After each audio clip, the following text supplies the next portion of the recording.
I had to overcome a lot of things in my life, one of them being homelessness. And during that period, it was a lesson and a blessing for me because I was learning myself. I was learning how to become a strong person on my own, and I was learning to balance things in life. I needed more from myself, and I needed to be the best version of me that I can be. I was getting my high school diploma, and that high school diploma led me to finding University of Phoenix.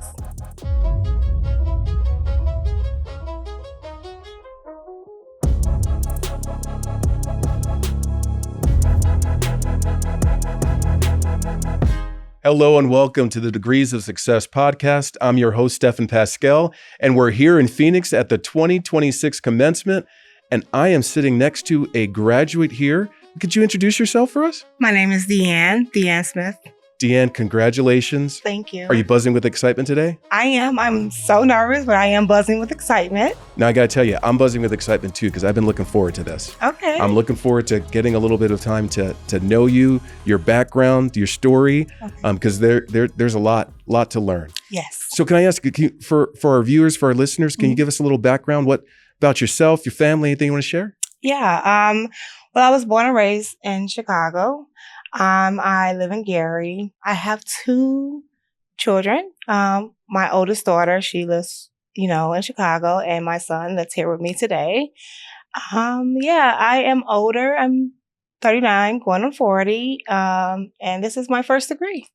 Well, congratulations. And I got a chance to meet your son a little while ago. Yes. Very nice young man. Yes, thank you. So tell us, what's gotten you to today? What degree what degree are you getting? I'm getting my associate's degree today, so associate's in business. All right. What got me here today? My son, and also my grit. Your grit. Yes. Now I want to know, right? Chicago, Indiana now, you said your grit. Tell me about your grit. My grit. I had to overcome a lot of things in my life. One of them being homelessness. And during that period, it was a lesson and a blessing for me because I was learning myself. I was learning how to become a strong person on my own. And I was learning to balance things in life. So during that homeless period, I said that I needed more from myself, and I needed to be the best version of me that I can be. And I was, as I was staying at the motel in Indiana, I was getting my high school diploma, and that high school diploma led me to finding University of Phoenix. So there's a lot there. Yes. And first off, thank you for sharing. Thank you. So just to let that simmer in for us a little bit. Here, you're about to walk that aisle. You're about to graduate. You're getting your associates, and you just said you were homeless, and now you're here today. What drove you? That grit. What drove you to go from that situation where you were? What was that drive? That drive was me choosing me for the first time. That drive was me telling myself something that no one in my life told me. Excuse me. No, take your time. It was time for me to get up and start loving myself, applying myself. I knew I was always smart. But when you come from where I come from, the foster system and everything like that, sometimes that can drive your self-esteem down. And I wanted to be a better person for my son. So I had to build me up again. I had to find what was in my heart and what was in my soul and build myself up again. And that was the grit. There is so much that can be taken and learned just from that. So again, I'm going to say it again. It sounds repetitive. Thank you for sharing and having the courage to share that, because our listeners, right? It's a very diverse group that's listening. We all have our stories. We all have our backgrounds, and there's some that are struggling right now that are listening to this. They may even be thinking to themselves, I can never get a degree. I can never go back to school. what would you tell them? I would tell them, let nothing define you. It's okay to start from the bottom and bring yourself up slowly. Keep trying to stand in your strength and stand in your truth and keep moving forward, no matter what. Your past does not define who you are. What you do right now defines who you are. And that's what I believe. Thank you for that. Now I got to know, right? As we're going through this journey and as you're taking the steps that have gotten you to this point today, as strong of a woman as you clearly are, because no one gets right from that situation to where you're at now without having that drive and passion. Also, very few times can you do it by yourself. What has helped you? Who has helped you along the way to get to the point where you're at today? Do you want the honest answer? We want the honest answer. This is me and you. God. G-O-D. That was my being. Because of him, because of that spirit being around me, because I chose to believe. And when I took that step, God took that next step and said, I'm going to bless you. You're going to find a school, because the first school I looked at, it was like they were so rude to me. And I was like, oh no, I'm not going through this. And I went home and I cried. I said, God, what do I do now? Where do I go now? Not thinking, okay, there's a million colleges out here, right? I could have chose any one of them. But when I called the University of Phoenix, there was a young lady. She was the enrollment advisor. Her name was Jessica. And it was like she saw my vision. She saw me. And she said, you don't have to worry about that. University of Phoenix will take care of you. And from that moment, I said, this is my home. This is where I belong. And then my first gen ed course, the foundation course, it was like, it was talking about me, that grit, that mindset, that push, that just, you can do it. You can do anything you put your mind to. That first video I saw of the woman speak, and I can't remember her name, but it was like, this whole time that has been me.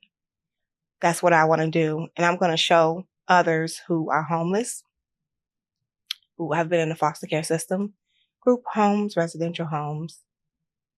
Nothing can stop us. You have definitely got to take that step.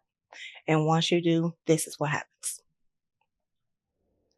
It's one thing to talk about stuff, right? It's one thing, and plenty of people, we could talk, do this, do that. But when you have an example, someone to look at, someone that you can see, can empathize because they've been in the footsteps that you've been in before, and see that they've been able to do that. That's a powerful gift to give to someone, and that's a powerful gift that you're giving to a lot of people right now. So again, thank you for your openness and sharing this. Thank you. Now, you mentioned you have kids. Yes. Right? Yes. I'm sure you're proud of your kids. Oh, I am. Both of them, yes. Yeah. So what, for your kids, for others, right, that are looking in that example, what lessons would you say you've been able to impart to them by your experience? One was prayer. The other one is I've just been a walking testimony. And for them to see my truth, I feel helps make them better and stronger. And when they look at their mom's story, they can say, my mother was strong, but I'm going to do better. And that's what I instill in them, to try to do better than I did. But, if you can at that moment, it's okay. That means it's just not your time yet. But keep trying to push toward that time. Can't stop, won't stop. Huh? Yep. What lasting impacts do you think this has had on your kids? Well, why don't we ask my son, Lee Trey Smith? Okay. All right. Hello. LaTroy? Lee Trey. Yes, Let's get it right. Can you introduce yourself? My name's Lee Trey Smith. I'm 15 years old, and I'm just really proud of my mother. Lee Trey, so first off, this wasn't a part of our regularly scheduled programming. No. But your mom's graduating. You're over there with pride. I got to know, right? Freshman in high school? Yes, sir. Tell me about the example your mom set. My mother has set a perfect example. She taught me how to be a leader, how to just be myself and to strive for my purpose, which, I'm planning on joining the military, either Army or Marine Corps. I haven't figured it out yet, but I eventually will when I graduate. And you already have that clear in mind at 15 years old. Yes, sir. So tell me, seeing this journey, has this been an easy journey from your mom? There's been some ups and there's been some downs, but that's the cost. And it's been worth it, especially now. Now, I know it must have been a team effort. What have you had to do to chip in to help your mom along the journey? Mostly just motivate her to keep her going, be there when she's, down, which is something that's helped her pull through the most. I can say that for sure. Absolutely. Now, I got to tell you, right? So most kids your age already, public speaking or speaking in a setting like this, are going to be a little bit nervous or struggling, let alone if they were planning for it. You were sitting on the side watching your mom in pride, just asked you to come up here. You popped right up and you're speaking as clear as day about the joy that you have. For someone on the outside, because lots of folks go through different challenges, right? Everyone, different upbringings, different challenges going along the way, and it can be hard at times to even see a way out. What do you have any doubts about your future? Right now, no.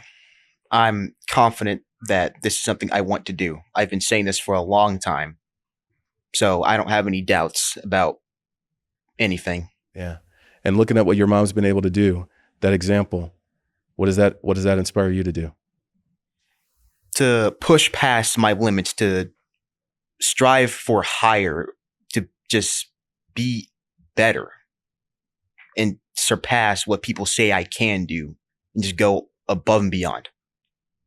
So I got to tell you, like being a parent myself, you hope that your kids always do better than you, and you hope that you're able to set an example that you'd be proud of. And without looking, I know you're making your mama a very proud woman right now. And I'm absolutely confident that your future is going to be a wonderful one. I look forward to staying in contact too. Thank you so much for telling your story and being here with your mom. I know she's so proud of you. Yeah, no problem. So I gotta know, right? Because for all that you've accomplished, Mm-hmm. right? And very humbly, by the way, as you're talking about the background to get to where you're at today, Mm-hmm. I know it's not the end. No, it's not. So what's in store for you? What's next for you? Okay, so my bachelor's, I'm going to get my bachelor's in business. I want to understand organizations and how they work and how they move. So me getting that understanding and eventually getting my master's in that as well. I'm also going to get my human service degree because I want to open up a shelter. That's my main goal. Wow. I want to help others in my community to build themselves up and to have that grit and mindset that I have. And I know that not everyone is going to have that motivation, but all I can do is try and give it to them. And that's it. We haven't had a chance to know each other much, but I can tell already there was no, I'm going to try for this, I'm going to try for that. It's like, I'm going to get this, and this is what I'm going to do. It sounds like you found your purpose. Yes, I did. I really did. So there's a lot, like we mentioned before, right? Mm-hmm. The University of Phoenix family is a big one. Yes, it is. It's very big. we're a big one. Mm-hmm. And I want to know how, and you mentioned Jessica by name, your enrollment counselor. How long ago was that? Oh, maybe 14 months ago. 14 months ago. Remember by name, yes. Right? That impact that has. Yes. How's the, I'm just curious, the University of Phoenix family, how's that been along the way, both the support teams and your classmates? Oh my God. University of Phoenix is so persistent and very supportive, and just encouraging and motivating, just the teachers all along the way. You can do this. You can do this. They remind you, they test you. They just it's just a loving thing with the University of Phoenix. I love how they move. I love how they encourage their students. I love how they encourage, faculty members. I love how they build them up. I've seen it. I've seen students become faculty members and they take them in and love them. I love that about the University of Phoenix. So thank you for sharing that. Because we forget sometimes, mm-hmm. right? As alumni, mm-hmm. I'm sure there's faculty members that put in long hours that we don't know about Mhm. afterwards that are watching this. And even as classmates, the impact that we can have on one another, Mhm. right? That encouragement, because that's one of the beauties about the programs we're in. We're in classes with, I'm sure you've been in classes with people all over Yes. the world, right? Mhm. And you Mhm. never know what someone else's story is. Yep. And that little encouragement and the extra work you're putting in can Yeah. have such a big effect. Yep. It has had an effect on me as well, listening and seeing different stories. And I just think it's amazing. Yeah, it's a big family. Yeah. So with all the emotion of the day, and that's a big one, and we're so excited, proud, and everything else for you today as you're walking that aisle. For people that are looking, again, all different aspects of along the journey, right? Everyone that may be considering they may be going for their doctorate or their master's, Mhm. or that person that's sitting out that may be watching this and debating whether or not, Mhm. should I go back? Is it for me? Can I do it? No one else in my family has done it. Mhm. What would you tell them? Any that might be on the fence? You can do it. Strive for it. Don't let anything hold you back. And take a leap of faith. That's the most important thing. Take the leap of faith. I love it. I love it. And what's your final shout out to your kids after you've done all this? What are your expectations for them? I love you, and I want you to follow your dreams. Thank you so much for taking the time today. Thank you so much for being vulnerable and sharing your journey. It is something that I'm sure is going to inspire so many different individuals. I hope so. It's inspired me. Thank you. Thank you so much. I'm Stephan Pascal, and thank you so much for joining us for the 2026 Commencement.